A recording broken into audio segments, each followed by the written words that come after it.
Content warning can be found in the description.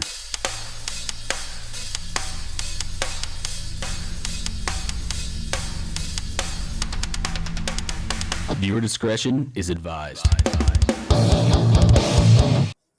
Hello. Last time on Legion of Dice, our players encountered a group of gnomes that had taken Thamwise hostage. We decided to attack these gnomes since they were being uncooperative, to say the least. Those gnomes decided to then join up together and become one giant fuck you gnome. So we'll see. We'll see how this goes right now.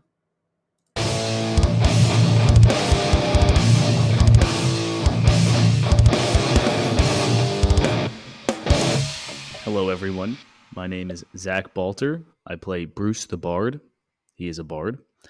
And the fun fact about Bruce, just like a snake in real life, Bruce only eats about once every week, sometimes once every other week, depending on what it is. He can also eat up to about 2 times his body weight. And when he eats, he has a big lump in his belly, just like every other snake. So he eats and he actually gets like a food baby? Yeah, pretty much. Hey everybody, I'm Chase Dixon. I play Axon of the Golden Fang. And so my fun fact for this week is a little bit about the Leonin race and something interesting that happened in the Pride. So normal lions, fun fact, they are born with spots or patches on their fur. It's not like almost like a cheetah or a jaguar. It's not just straight golden like you see from a normal lion, and that goes away over time. Well, Leonin are the same way. They're born with patches, right? And so there's decade-long gaps in between generations of Leonin being born. So because of these 20, 30-year spans in between births, Axon's father actually forgot that that's a thing. So when Axon was born, he immediately accused his wife of cheating. With a neighboring like cheetah version of Leonins? He said, "That's not my fucking baby. What the fuck is going on here, woman?" And it took every single person in the Golden Fang Pride to remind him of this, bring up historical documents. All the midwives are like, "Look, nope, this is totally a thing." And because Axon's dad was about to burn the whole place to the fucking ground. Do they do a lion version of Maury? Oh. You are the father. I imagine so. And now I'm really trying to come up with the right prompt for AI image generator to make Maury look like a lion. And we'll add that to the Patreon to this episode or something. I don't know. Hey everyone, I'm Kent Rawlings. I play Vexos Nightshade. It's a rogue warlock multi-class. So today, Vexos's fun fact is that over his many years as a youngling, just running through the streets and trying to figure out how he was gonna survive, he actually acquired the taste of rats. He enjoys sometimes for a meal just going out and picking a rat from out back, and then after no, he kind of keeps this a secret. He doesn't really let people know that, but sometimes he'll go out and people are like, oh yeah, let's go to dinner. You know, he's hungry. Hey, are you hungry? And no, I already ate. And he actually just went out back and scoured his dinner. So what you're saying is Ricky should be very afraid. Yeah, actually, so it's funny because so we have this pet rat in our party right now, and it kind of brings a little bit of flashbacks, and he's given a couple of, like, little side eyes to Ricky. Not that like he's interested in trying to eat Ricky, but he just knows that like he's eaten Ricky's before. Matthew Jacobson. I play Noctur Tenebris. My fun fact is that because Noctfru spent so long in a culture where he was being told like what the right answer was, and he just took it at face value for all his long life. Now that he is outside of that group, he likes learning things by himself, so he doesn't take a whole lot of any kind of information at face value usually. So he likes studying books and other tomes and like listening to other people talk about their different cultures. So he's like a likes to take the history of other places. Yeah, he's very interested in Axon and Bruce. Actually, he's very curious about what the fuck is going on with them. We're mysterious people. I'm your DM today, and I play a bunch of gnomes. And fun fact is when I was trying to come up with how I'm going to voice these gnomes, I was at work and I didn't think anyone else was in the room when I was coming up with this voice. And apparently, my boss and two of my coworkers were in the room, and they didn't know I was in a D&D podcast. They know now. They were pretty fucking confused.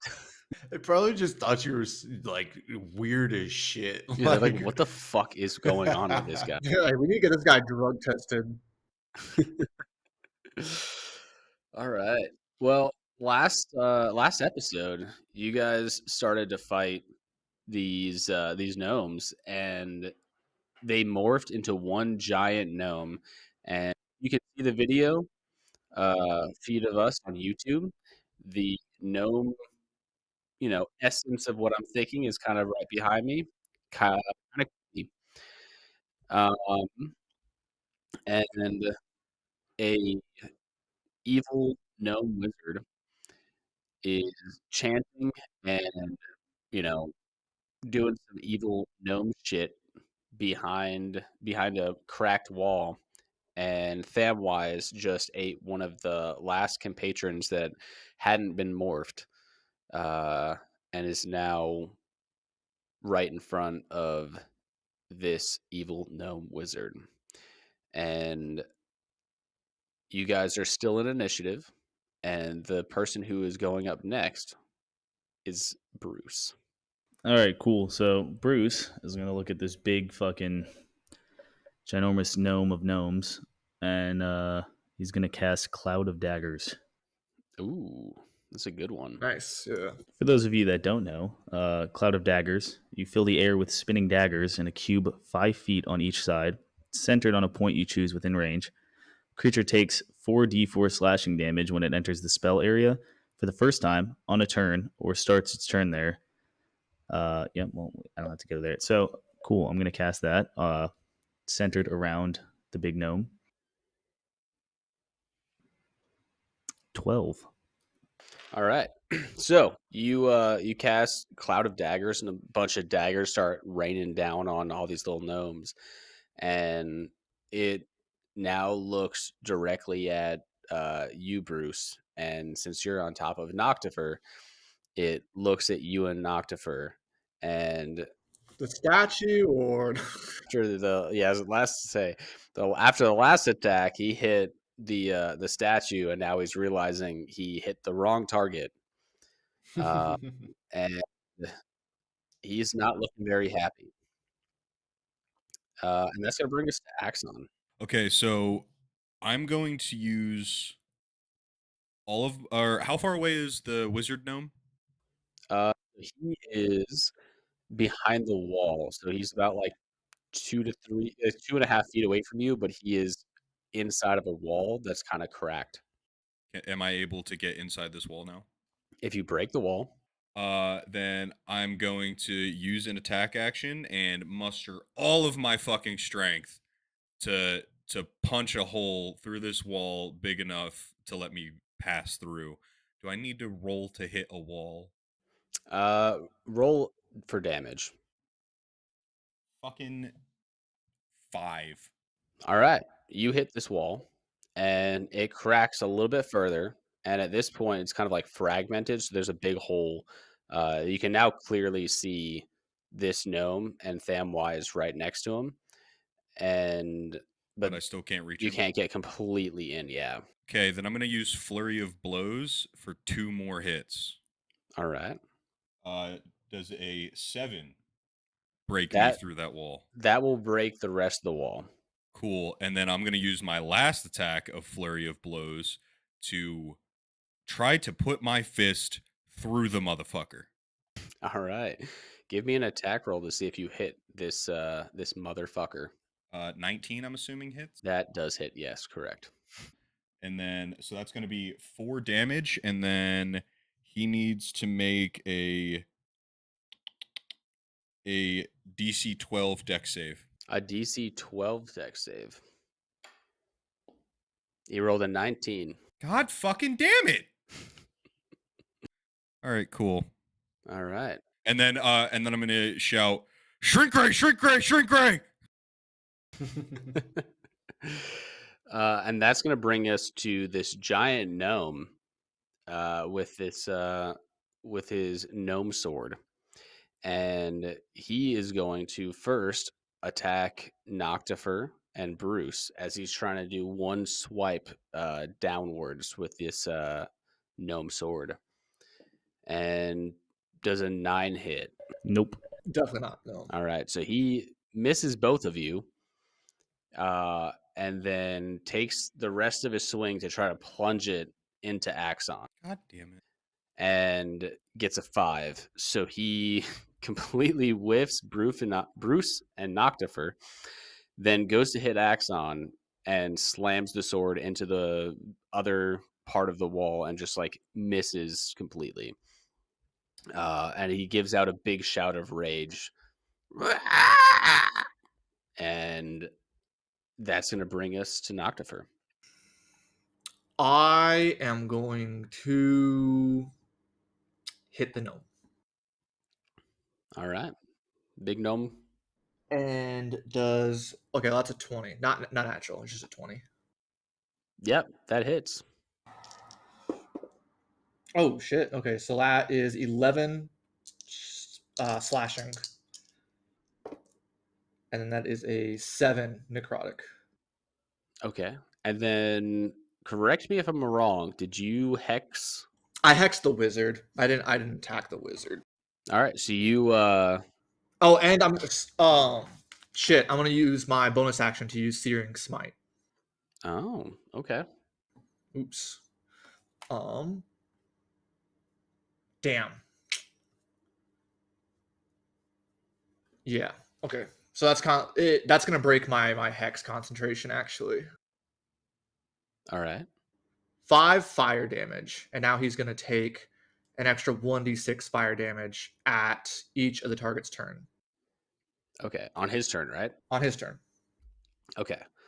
So you smite this dude, he starts fucking now kind of like screaming and out in pain, and fire's kind of shooting all around him. And By the way, your golem gnome can make a constitution saving throw to put out the fire. yeah, at the end of the turn. Yeah. Okay. Screaming out in pain, and he is going to kind of brace himself while he's got flames all around him, getting ready to swing his next attack. But that's going to bring us to the wizard gnome first, and the wizard gnome is going over to look at Thamwise and make a screeching noise and shoot a lightning bolt at Thamwise, Oh. doing Nuh-uh. 7 damage. So he's going to shoot Thamwise with his electricity, and you're going to see Thamwise start to like shake a little bit, some smoke kind of coming off of him. And he's going to look over at Bruce and be like, "Thur, help!" I'm coming for you, buddy. Don't worry. And that's going to bring us to Vexos. All right. So for me, I'm going to pop the potion of healing as my bonus action, which will give me 10. We're just doing the full amount, correct? Mm-hmm. All right. So that'll give me 10 HP. All right. And then for my action, I mean, we'll just keep rolling with what's working, you know? I'm gonna cast Nightshade Cut, but I'm gonna do it at the wizard. Mm-hmm. So, oh baby, 24, Yeah, and that will do 9 damage. 9 damage. Okay. All right. He's gonna take a hit of this sharp smoke like was it daggerish, right? It's like a blade, like a crescent moon shaped blade. It's like a boomerang. Yeah, almost. Yeah. And he's gonna take it. It's gonna fucking smash into him, um, and he's going to look back at you and take a reaction and shoot another lightning bolt at you. Mm. Uh, but a natural one is going to make him not only miss, but kind of electrocute his own fingers a little bit. But it doesn't seem to hurt him too much. Beautiful. And he's going to look over at you, Vexos, and he's going to say, "I'm coming for you next." I'm gonna say back to him in abyssal. I don't know what that means, but fuck. That's going to bring us to Bruce. Oh shit. Okay. Yeah, I'm gonna cast Hideous Laughter on the wizard man. Oh, Yeah, a creature of your choice that you can see within range perceives everything as hilariously funny and falls into a fit of laughter if this spell affects it. The target must succeed on a Wisdom saving throw, which is 13, or fall prone, becoming incapacitated and unable to stand for the duration. Creature with an intelligence score of 4 or less is not affected. with 4 or less. Yeah. So does it have intelligence of less than 4? So, what did you say to try to make him laugh? Penis. Sorry. God damn it. Penis. He looks over and he goes, "Penis." Reverse psychology, bitch. And that's gonna be Axon. Yeah, so I'm gonna keep swinging away at this little shit. It's a fucking 8 hit per chance. No. Flurry of blows. All right, That's a 22, so that hits. that I'm does just gonna hit. roll for the next attack real quick. 19 hits. Cool, cool, cool, cool. 14 damage. Uh, so you hit him for 14 damage, and he kind of like flies back, hits into, uh, like yeah, he gets hit and he like slams into the wall behind him. Action. Um, okay. Oh wait, no, it doesn't matter because I can use the way of the open hand that can push. So if we want, he could do a strength save DC 12, and he can be pushed back 15 feet because he got hit by a flurry of blows attack. Yeah. Yeah, let's go with that. That's another 22. Yeah, that'll hit. And that's max damage, so 9. 9 damage. All right. So a total of 23. All right. You hit him, and then you slam him again after he is in the middle of getting away from you. Uh, and now he looks a little concussed, but he is still standing and is now, he's got his staff kind of pointed at you. He needs to make a deck save of 12. A deck save for what? Open way of the open hand. Every time I hit someone with a, whenever you hit one of your flurry of blows attacks, you can impose one of the following effects: falls prone if it fails a DC 12 dex, push up to 15 feet if failed the strength save, or cannot take a reaction. I'm trying to knock him prone. Okay, yes. Yeah, you did say that. Well, he got a 3, so he is knocked prone. Yeah, fuck that guy. And then I'm gonna use my movement to just like stand right on, like right above him, like I'm standing over him, looking down. And that's gonna bring us to Should be me if it's right after Chase. no, that's gonna be the big gnome first. Oh, So this creature of gnomes. he's gonna take his fire damage. Yeah, and he's gonna Yeah. take Cloud of Daggers damage because it's his turn. Yep. So 3 fire. All right. So he takes 3 fire damage, and then how much for Cloud of Daggers? 14. Damn. All right. Take your time. There we go. Okay. So this this giant morph gnome sees that his wizard is getting fucking massacred, and he takes a bunch of knives that just fall from the sky. He's still burning up with fire all around him, and he is going to try to jump on top of Axon, and try to smother him, and rolls a nat 20.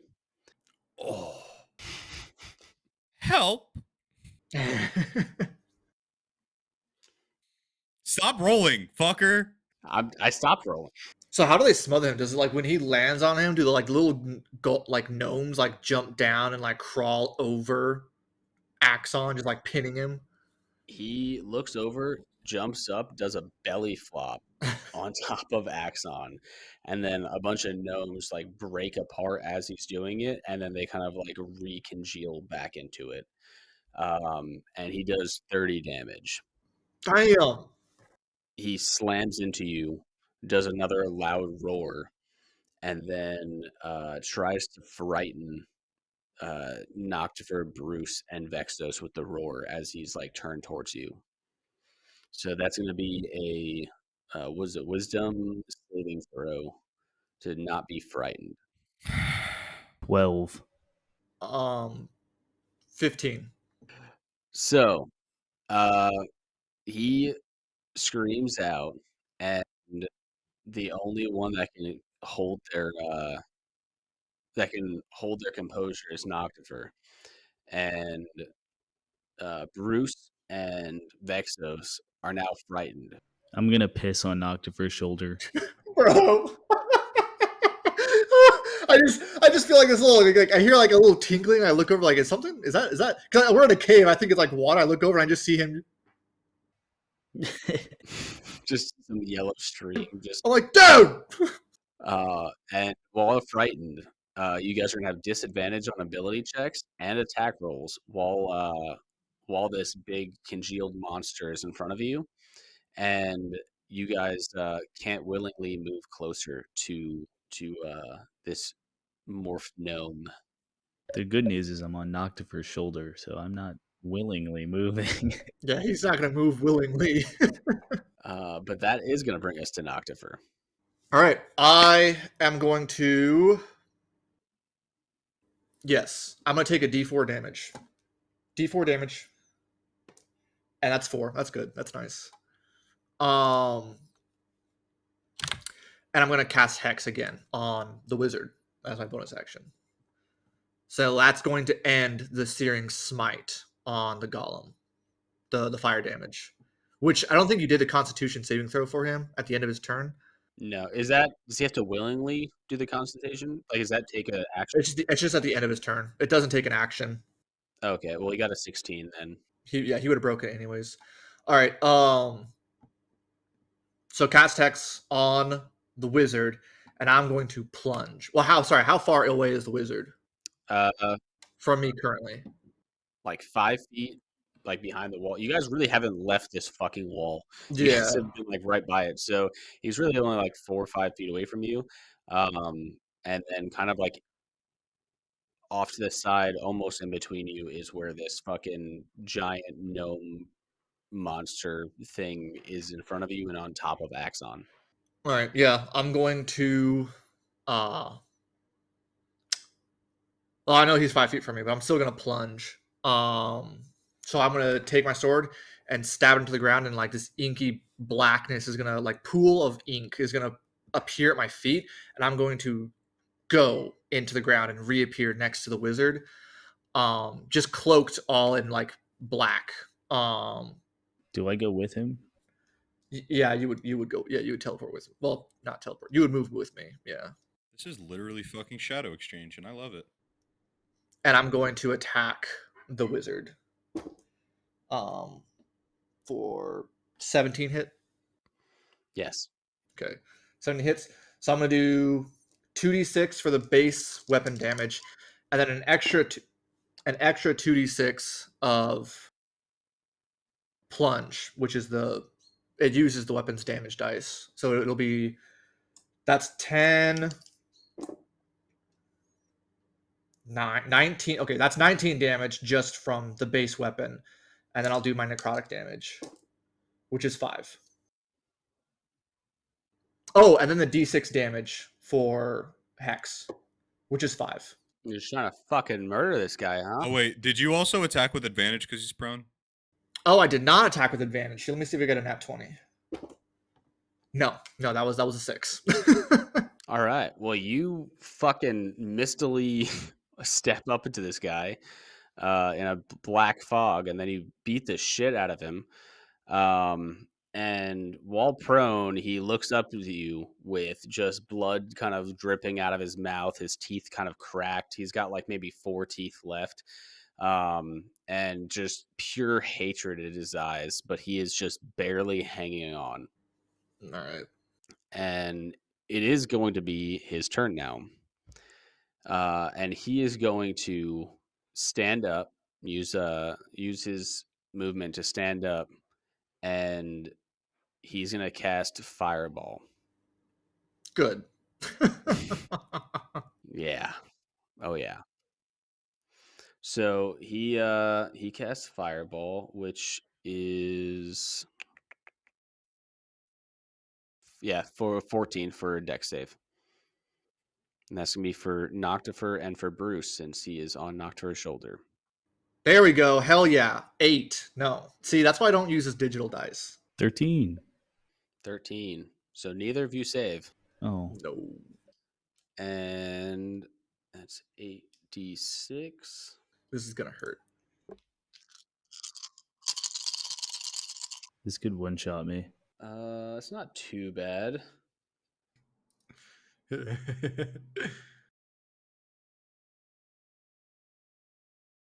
17 damage. Oh. Ugh.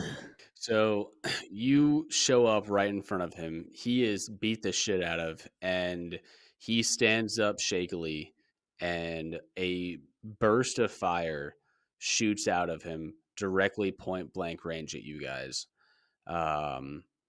And he's going to just start maniacally cackling as he does it. Does he take his damage, or is it a sculpt spell?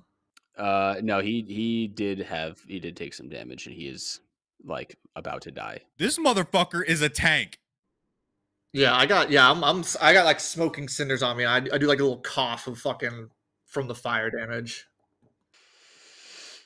Not dead yet. Okay. Oh no! What did you? No.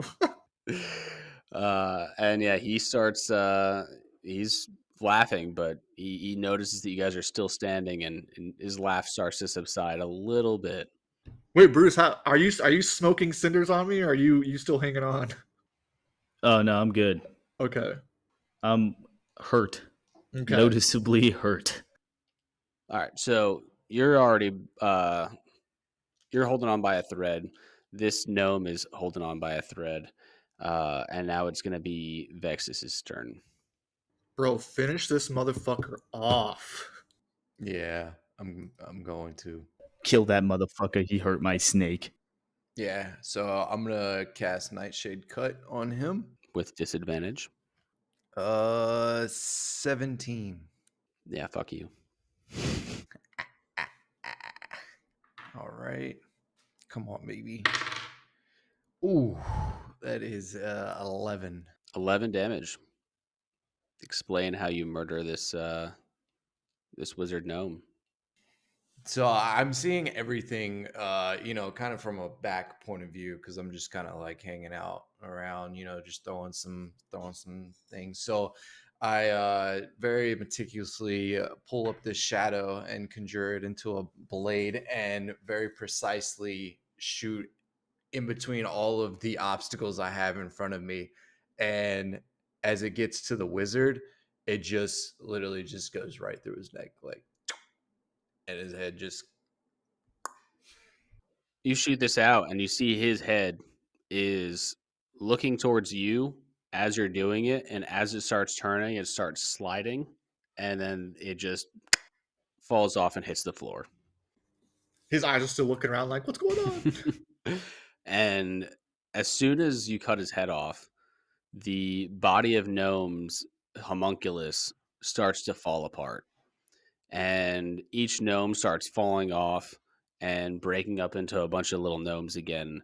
But they don't have red eyes anymore, and their teeth are no longer quite as sharp. But there's just a bunch of these little gnomes, and they look over confused about what's going on, um, and they just like look frightened.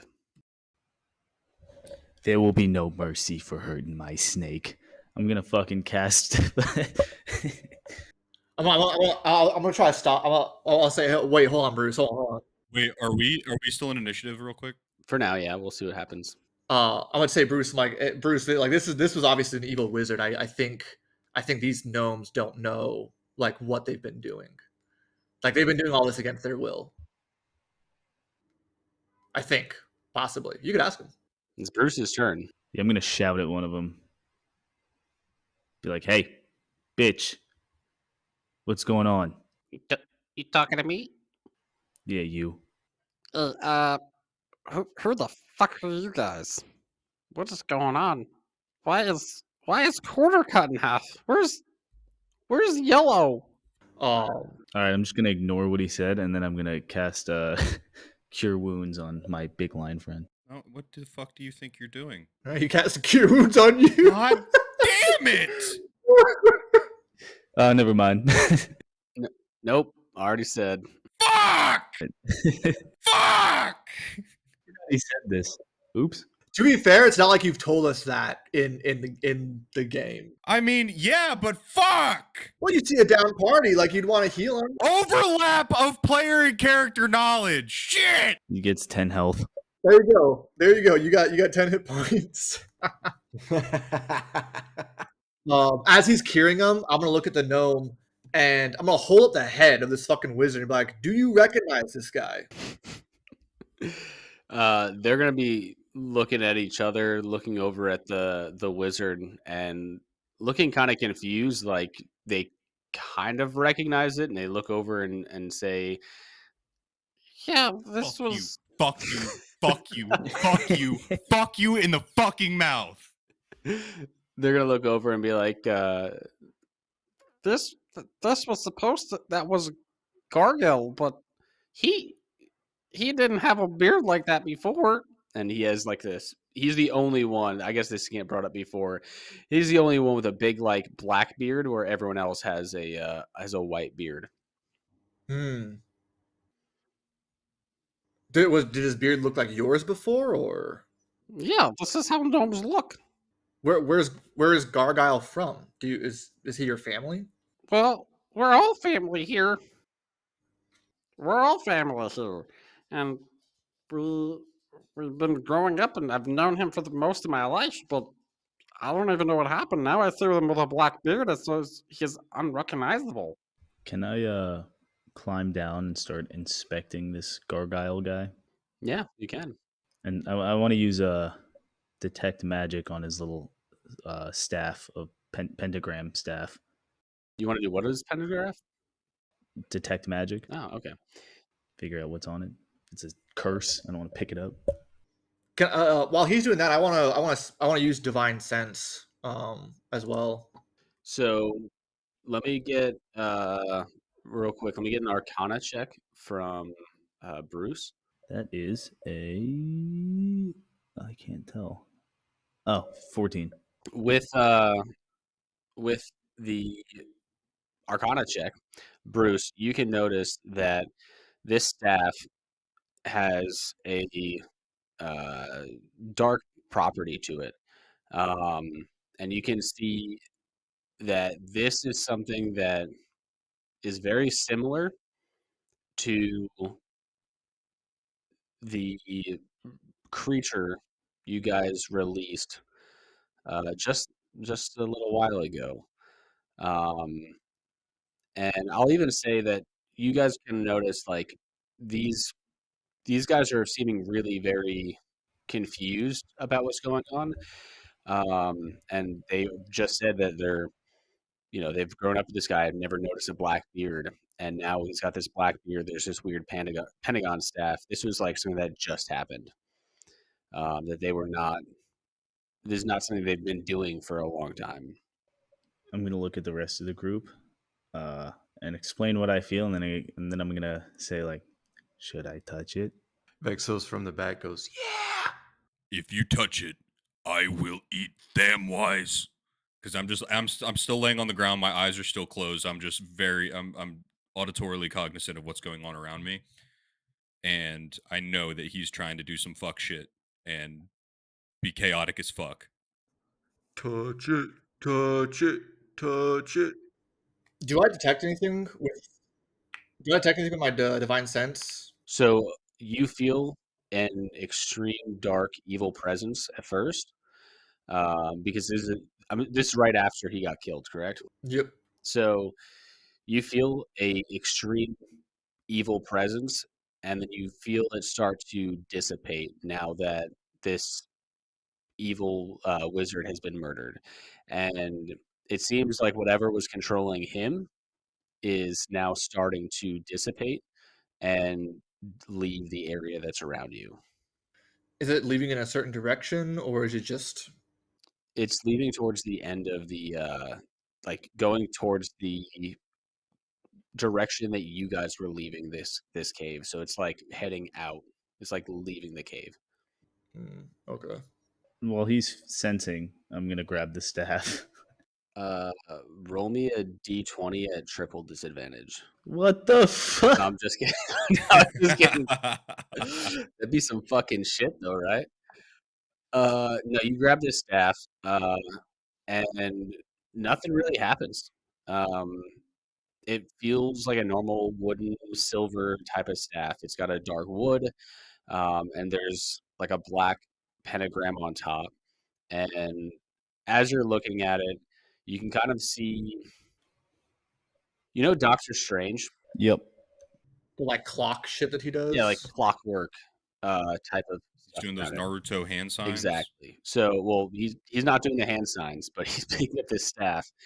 And around the pentagon on the top, you see really slight clockwork magic kind of around this pentagram, and you just see like this little misty shapes coming around and circling it, but it's just really small and faint.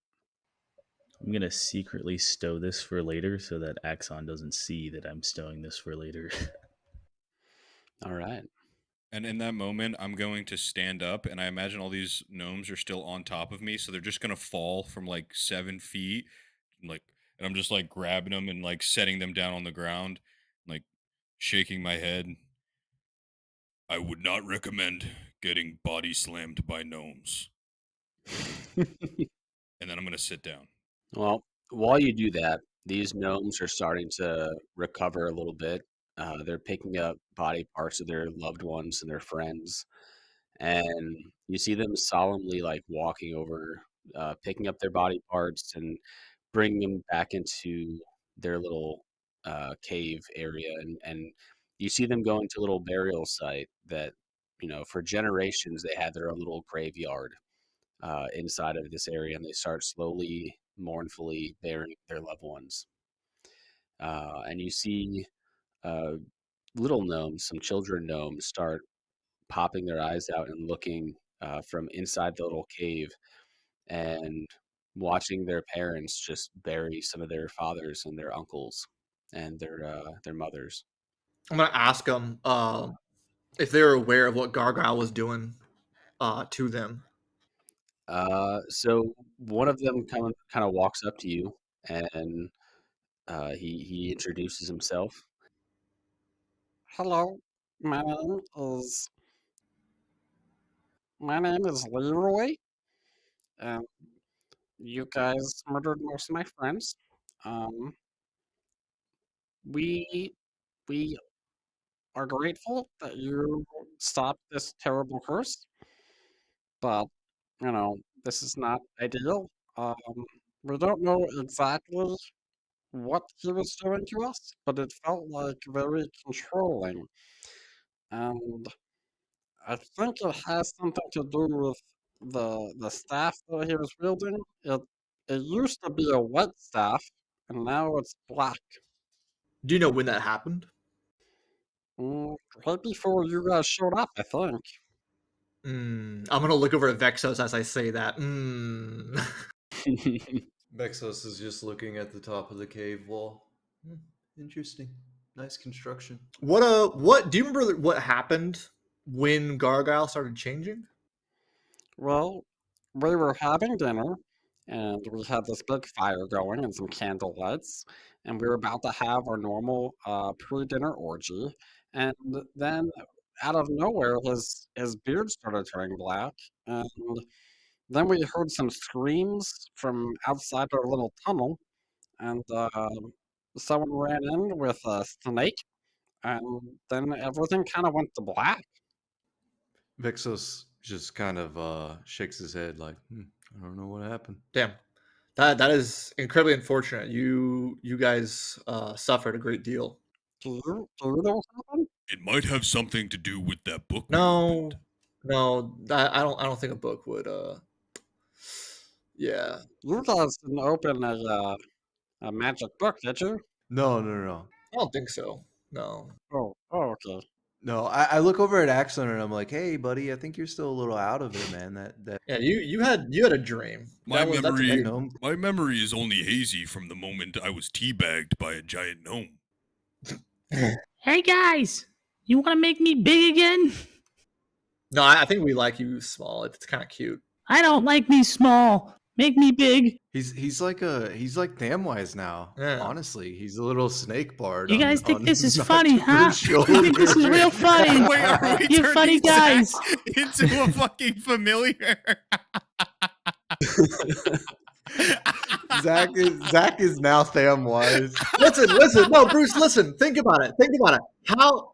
Let's think about it, Bruce. You know, like if you were bigger, you would have gotten targeted more. I don't like this. Please.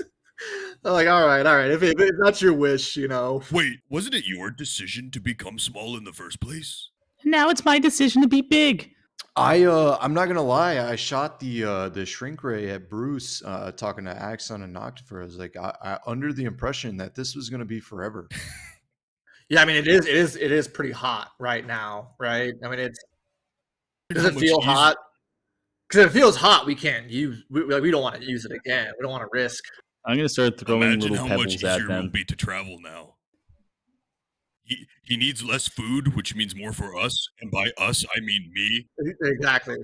Really, I'm saying pluses all around. You know what? You know what, Axon? I'm gonna heal you every time. Every time you're getting healed. Don't you dare. Give you know what? Someone give me a check.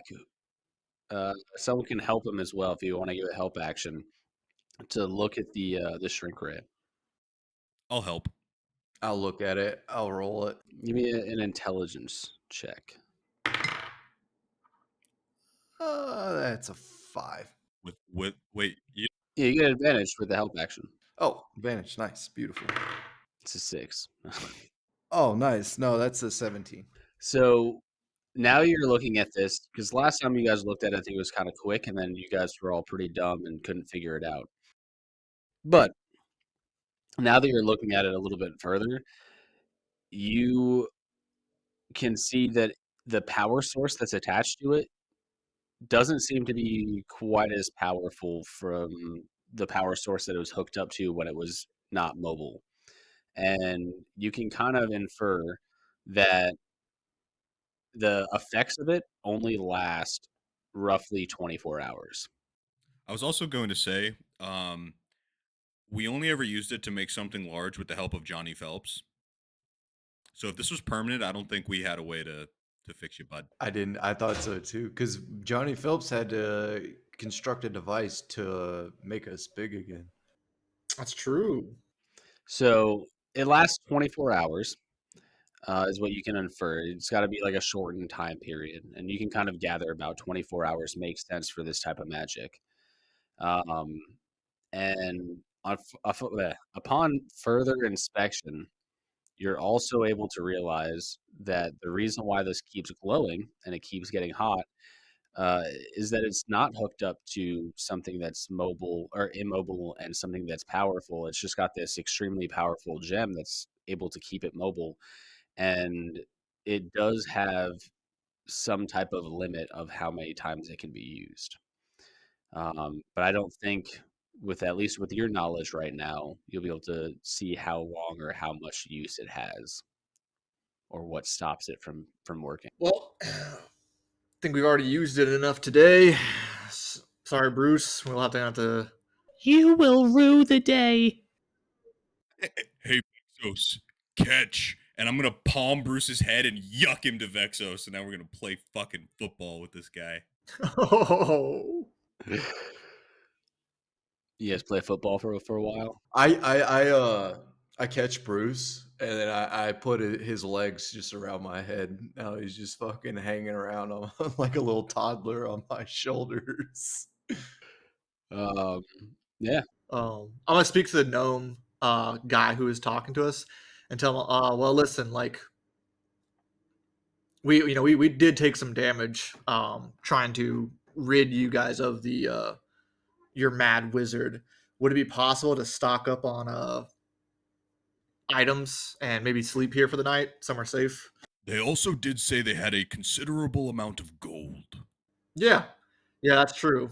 I don't want to strong arm you, but if it wasn't for us, I mean, you wouldn't have been using that gold anyways. So Well, I think it's feasible for you guys to spend the night here, and we can definitely supply you with some ointments and some stuff for healing.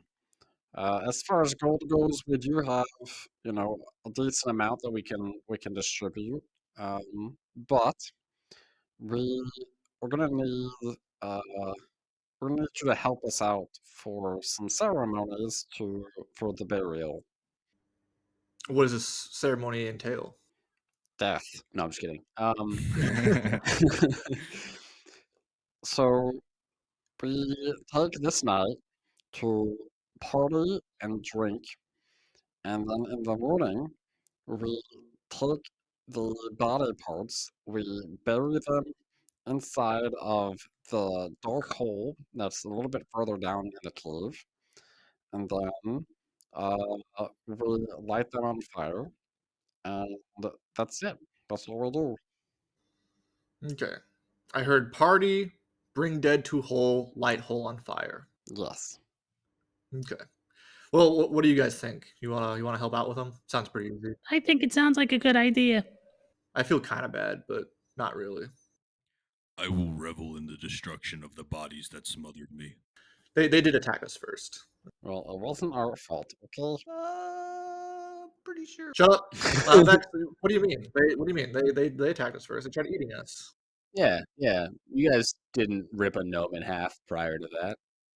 He attacked my whiskers. I'm going to crawl down off of Vexos and make sure that Thamwise is okay. I pick Bruce back up and put him on my shoulders. Oh. Hey, where are you going, buddy? He's just holding him out here underneath his arms. His little fucking snake feet are dangling. I look at Bruce and I'm like, no. You gonna get one of those toddler leashes? Yeah, dude. Hold like. I'm going to start taking my dagger and not doing anything harmful, but just poking the back just to irritate him. I put him down. Now I'm going to check on my snake. Third, how's it going? I'm going to use Cure Wounds and heal him. All right. Oh yeah. Speaking of, How much healing is Thamwise getting? Hold on. You know what's funny? Thamwise ate that 1 foot gnome, so Thamwise is about the same size as Bruce right now. Or 11, actually, but he's full health. You said 8? You got 11. 11. Okay. Bruce and Thamwise are like eye to eye with each other. Yeah, right I'm going to now. put my little hand on his nose and start, like, caressing it. Yes, sir. This is just like when we were, the same size before. That's a good observation, yeah. And I guess Thamwise is just gonna take the healing that you gave him, kind of rest a little bit, He's got a little bit of indigestion from eating the gnome, and from the last rock monster that he ate is not sitting very well in his stomach. It's kind of just you know a rock. So he's going to take the time to kind of recover.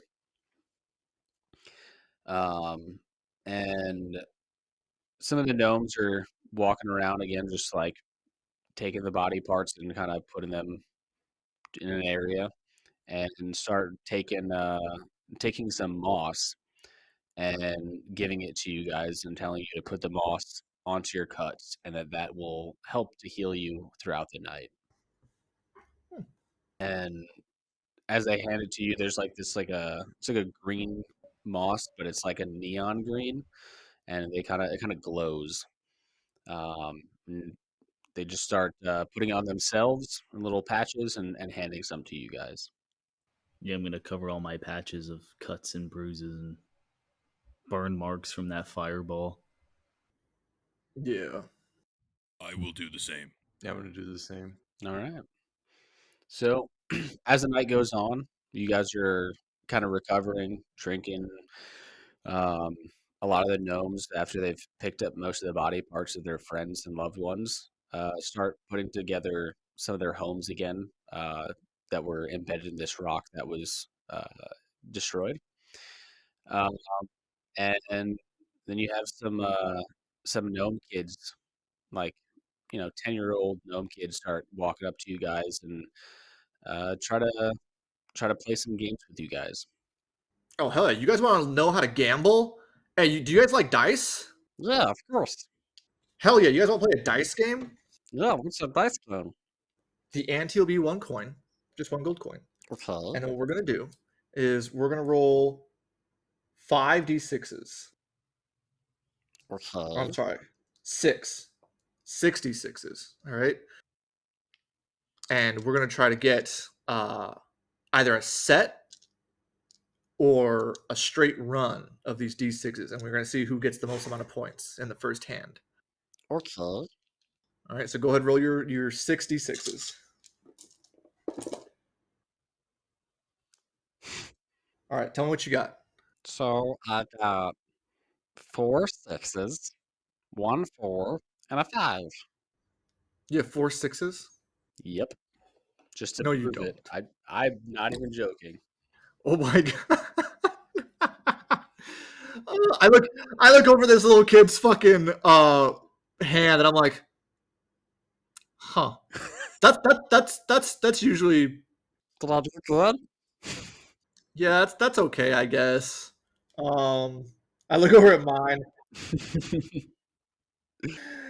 I look over at mine. I'm like, yeah. I mean, I got 3 5s, so it's kind of close. Really? Let Yeah. me see.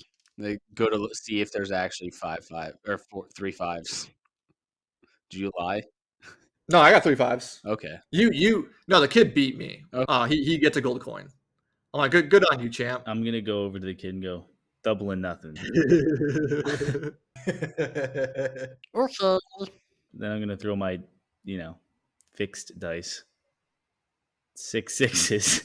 6 6s.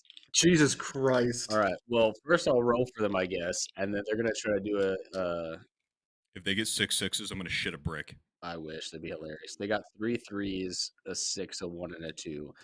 So they're gonna. Well, the best thing you can get is a set of a run of 1 through 6. Actually, that's the best points. That's what I rolled. Well, they got a 1 2 3 3 3 6, and they're gonna try to see if they're gonna, I guess, do a deception check to see if they can tell that you Is just this cheated a advantage bunch of because they're children. kids? Yeah. Okay. Yep. You can have an advantage against. Triple advantage. Well, that's a good thing I rolled advantage because that's a nat 20. Oh. Oh, Yeah, they can't tell. They're fucking stupid and Yeah. they're children. So you, yeah. Well, they're gnomes for starters. yeah, they're gnomes and they're children, and you just you took 2 of their gold coins. And then I'm gonna look at Axon and be like, suckers. I love this game. And and then they're gonna be like, all right, Do you want to play a game that we like to play? Sure. Explain. While this is going on, I'm gonna go over and kind of do some meditation.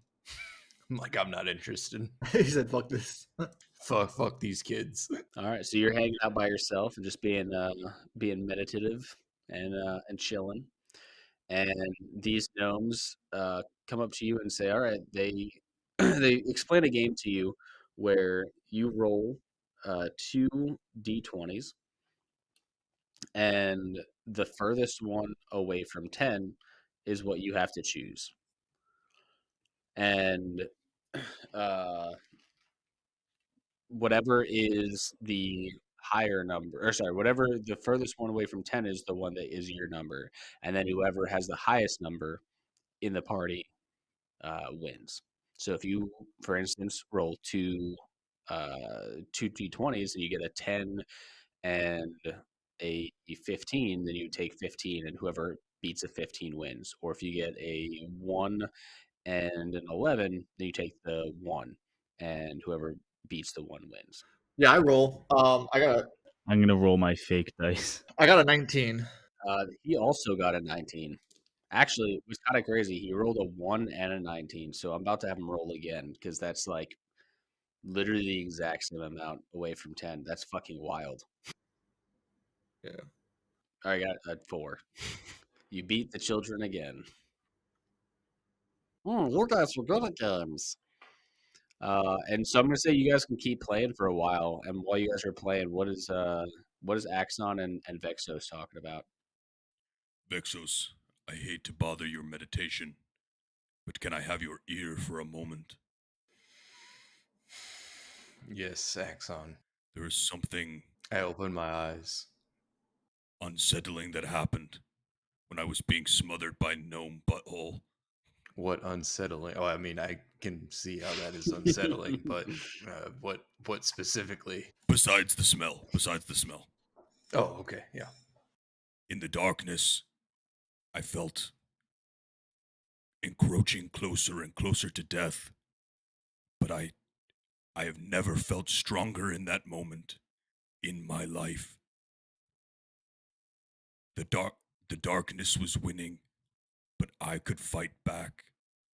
I think there's something off about the Antaran people when they come close to death. Have you ever been close to death before? Not until today. Maybe this is something that we need to look into. I agree, but where would we start? I have a knife. I'm not. I'm just kidding, Axon. When he says that, my lion jaw just. No. What's like exactly? Did you felt like you got stronger almost? I felt like I could fight death. But what happened after Bruce healed you? The strength went away, and all I could remember was the darkness slipping away from me as I slipped back into consciousness. Interesting. And I don't want to tell Bruce because I don't know how he'll handle it, and I still don't trust Noctifer yet. You are the only person I can confide in this information, but I am harrowed by the experience. I also have something to tell you. What is it, my friend? So Axon, you remember when I opened the book? Yes. Something strange happened inside when that shadowy figure kind of just popped out. The abyssal on the book, there was not many words, and then the shadowy figure emerged, and I had some sort of feeling inside that not so much as connected to it, but that I know the sort of like demon magic that came from the book. Is this something we can handle ourselves, or do we require assistance? It's it's going to be a long haul. They're gonna hear me shout from a distance, looking at Noctifer. It's like stealing gold pieces from children. It's so easy. They do have the saying, stealing candy from a kid. Well, apparently the same thing goes for money. I've never heard that before. That's funny. I look back at Axon and I tell him I'm gonna have to do some soul searching, and then I go back to meditate. I think I will do the same. Do you mind if I sit next to you? Sure. I will meditate alongside Vexos. All right. So then the night goes on, and you guys start meditating. You end up getting some gold from a bunch of children. How much gold 50 gold pieces. each? So total. Or- Total. Okay. You're doing one gold piece antes. I think even kids would get tired of getting their ass mollywopped by fixed dice after a while. Yeah. They have no idea. I mean, they were stupid enough to do 50 gold Yeah. every time losing and just being like, man, those guys are just really good. I like to imagine Bruce baited them in a bunch, and then he was like, quintuple or nothing. Yeah. And then after a while, some of the parents come over to the children and whisk them away because they see that they're losing a bunch of money. And as you guys are, getting through the rest of the night, you guys can take a long rest. Hold on. Before we take that long rest, I'm gonna try to find the sexiest gnome woman I can find and riz her up. Oh god. Oh, hello. I like your accent. Where you from? I'm from the cave. My accent is it's pretty common here, but I like yours. Oh yeah, thanks. Where are you from? Italy. Oh, that sounds very foreign. I like the accent from Italy. Oh really? Maybe you like this spaghetti too. Yo, big dove on the Riz, baby. Yeah, give me a riz check, bruh. 10. Do I get any multipliers here? Do I get to add? Well, you should get like their charisma. Charisma? Yeah, riz check is charisma. That's what riz stands for. You're right. Yeah, I mean, you're not wrong. Oh, it's +5. It's a 15. So I gotta say you were pretty awesome there saving us after killing most of us. But And she like looks down for a second, but then looks back up. if you want, I've got some food in my little room over here if you want to hang out. Food. I'm not hungry. Well, that's pretty much all we do around here is eat food. Ah. Oh, good night. Now I'm gonna walk away. Well, she's gonna, walk away, and as she does, she puts her head down, and you can see that she was sad because she wanted to have an eating partner. Hmm. For the rest of the night, what do you guys do before you guys get the ceremony started? I'm gonna see Bruce as he's walking away and be like, "Hey, what was up with that? You didn't want to seal the deal?" I thought it was going well, and then she just invited me to eat. I'm not hungry. Yeah, I mean, I'm pretty sure the chief or the guy that was talking to us last time talked about how they have food orgies. Oh shit. I just pat him on the back. I'm like, "Yep, come on, it's okay. You failed." W Riz, bro. Well, So Vexos, he started his meditation early, so he completes his meditation. He's feeling brand new, and he decides that for the rest of the time until the party, that he wants to do a very in-depth inspection of the shrink ray that we have. all right. Well, you start to inspect the shrink ray, and you get to find out a bunch of stuff next episode. Damn. Hell yeah. All right. Well, thank you guys for listening. I hope you guys enjoyed this episode. We'll see you next time.